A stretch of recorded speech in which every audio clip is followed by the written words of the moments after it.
Assalamualaikum warahmatullahi wabarakatuh. Selamat pagi. Semoga hari ini kalian tetap dalam keadaan sehat. Baik anak-anak, hari ini kita masuk kembali ke pelajaran matematika wajib. Bab kedua yaitu pertidaksamaan rasional dan irasional. Hari ini kita akan masuk ke pertidaksamaan rasional. Seperti yang Ibu sudah katakan sebelumnya, bahwa pertidaksamaan rasional itu adalah persamaan dalam bentuk pecahan yang penyebutnya memuat variabel dan ditandai dengan tanda pertidaksamaan. Ini contoh tanda pertidaksamaannya. Jadi yang seandainya ada bentuk pecahan, contoh ya, X per 3 lebih dari sama dengan 0. Nah, ini bukan pertidaksamaan, ini bukan merupakan pertidaksamaan rasional. Kenapa? Karena X-nya itu ada di bagian pembilang. Sementara penyebutnya tidak memuat variabel, maka itu bukan pertidaksamaan rasional, gitu ya. Jadi pertidaksamaan rasional itu apabila penyebutnya yang memuat variabel ataupun pembilang dan penyebut memuat variabel. Jadi paling intinya yang paling kalian lihat itu penyebutnya memuat variabel, gitu ya. Nah, bentuk umum pertidaksamaan rasional itu yang seperti ini. Fx per Gx kurang dari sama dengan 0, Fx per Gx kurang dari 0, Fx per Gx lebih dari 0, atau Fx per Gx lebih dari sama dengan 0. Dengan Fx fungsi pembilang dan Gx fungsi penyebut. Jadi bagian atas ini namanya pembilang, bagian bawahnya penyebut. Nah, yang tadi Ibu maksudkan, jika apabila variabelnya hanya di pembilang saja, sementara penyebutnya seperti tadi hanya sebuah angka, contoh X per 3 kurang dari sama dengan 0, maka itu bukan merupakan pertidaksamaan rasional. Sementara apabila terbalik ya, contoh 3 per X, nah itu merupakan pertidaksamaan rasional. Nah, sifat-sifat pertidaksamaan rasional,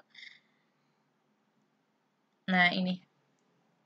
Jika Fx per Gx lebih dari sama dengan 0, maka Fx lebih dari sama dengan 0, Gx lebih dari sama dengan 0, Gx tidak sama dengan 0. Jadi syaratnya sesuai ya dengan syarat dari pecahan bahwa penyebut itu tidak boleh sama dengan 0. Atau Fx kurang dari sama dengan 0, Gx kurang dari sama dengan 0, dan Gx tidak sama dengan 0. Gitu ya. Nah, gini. Ingat, kalian harus mengingat sifat-sifat pembagian bilangan. Nah, apabila bilangan positif dibagi dengan bilangan positif, maka hasil baginya bertanda positif. Nah, apabila bilangan positif dibagi dengan bilangan negatif, maka hasilnya adalah bertanda bilangan negatif. Jadi seperti itu ya. Baru kemudian, pokoknya apabila bilangan negatif bertemu dengan bilangan dibagi dengan bilangan positif, maka hasilnya adalah bilangan negatif.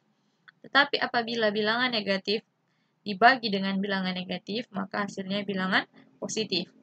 Jadi apabila tandanya sama, menghasilkan bilangan positif. Apabila tandanya berbeda, menghasilkan bilangan negatif. Gitu ya. Kemudian kalau 0 dibagi dengan suatu bilangan, itu menghasilkan 0. Tetapi apabila sebuah bilangan, contohnya 3 dibagi 0, maka dia tidak terdefinisi. Itu apabila kalian memiliki buku LKS, itu ada di halaman 42 di bagian paling bawah, sifat-sifat pertidaksamaan rasional. Juga yang masuk. Nah, bagaimana caranya menyelesaikan pertidaksamaan rasional? Ada langkah-langkah yang harus kalian kerjakan, yaitu pertama, buatlah ruas kanan pertidaksamaan rasional menjadi 0. Akhirnya dia akan menjadi bentuk umum pertidaksamaan rasional. Kemudian buatlah ruas kiri pertidaksamaan rasional menjadi bentuk pecahan rasional. Kemudian tentukan nilai-nilai, membuat pembilang bernilai 0 dan penyebut bernilai 0. Kemudian tentukan nilai-nilai yang membuat ruas kiri terdefinisi, yaitu penyebut tidak sama dengan 0. Kelima, letakkan nilai-nilai pembuat 0 pembilang dan penyebut pada garis bilangan. Kemudian tentukan tanda setiap interval yang terbentuk. Tentukan penyelesaian pertidaksamaan. Itu langkah-langkah menyelesaikan pertidaksamaan rasional. Oke, ini contohnya. Tentukan himpunan penyelesaian. X tambah 1 dibagi 2X kurang 3 lebih dari sama dengan 1. Nah, ini kan bentuknya belum bentuk umum. Nah, kenapa? Karena bentuk umumnya itu sisi sebelah kanan ini sama dengan 0. Sementara di sini sama dengan lebih dari sama dengan 1. Maka ini harus kita jadikan 0 dulu.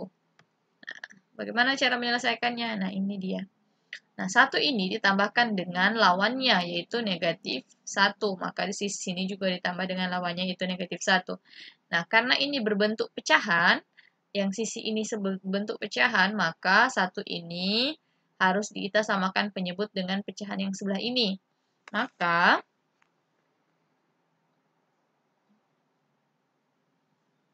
maaf. Maka, tunggu ya, sabar. Oke, ini. Maka yang ini, dia akan menjadi X tambah 1. Kembali ya.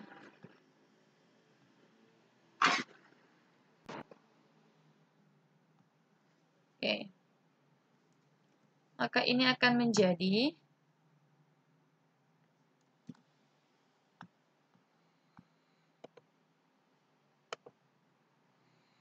ya,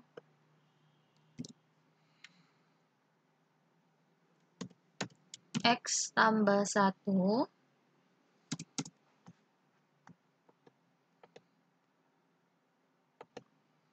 oke. Jadi dia akan menjadi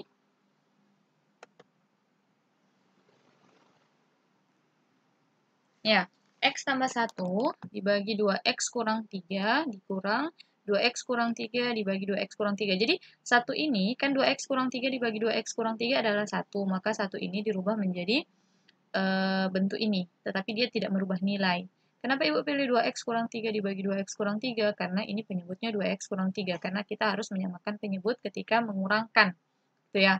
Jadi ini X tambah 1 kurang 2X kurang 3 dibagi 2X kurang 3. Nah, ini kan tandanya negatif nih.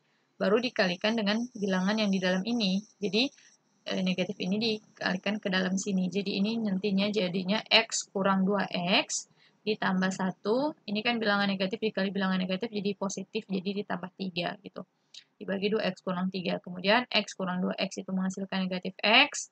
1 tambah 3 menghasilkan 4. Gitu ya. Nah, berarti negatif X tambah 4 dibagi 2X kurang 3 lebih dari sama dengan 0. Nah, ini. Kemudian langkah selanjutnya itu membuat 0 pembilang dan membuat 0 penyebut. Nah, pembilangnya kan negatif X tambah 4. Berarti pembuat 0-nya X-nya berapa, sehingga ketika ditambah 4 menghasilkan 0. Nah, ini kan ada tanda negatif, berarti tambah X-nya berarti 4 ya. Gitu ya. Berarti X sama dengan 4. Kemudian 2X kurang 3 sama dengan 0. Membuat pembuat 0 berarti di sini nanti jadinya 2X sama dengan positif 3 gitu ya. Ini negatif 3-nya ditambah dengan lawannya berarti 0 juga ditambah lawannya. Kemudian X itu adalah 3 dibagi 2. Nih, oke. Kemudian syarat penyebut, ingat ya bahwa penyebutnya tidak boleh sama dengan 0. Berarti 2X kurang 3 tidak boleh sama dengan 0.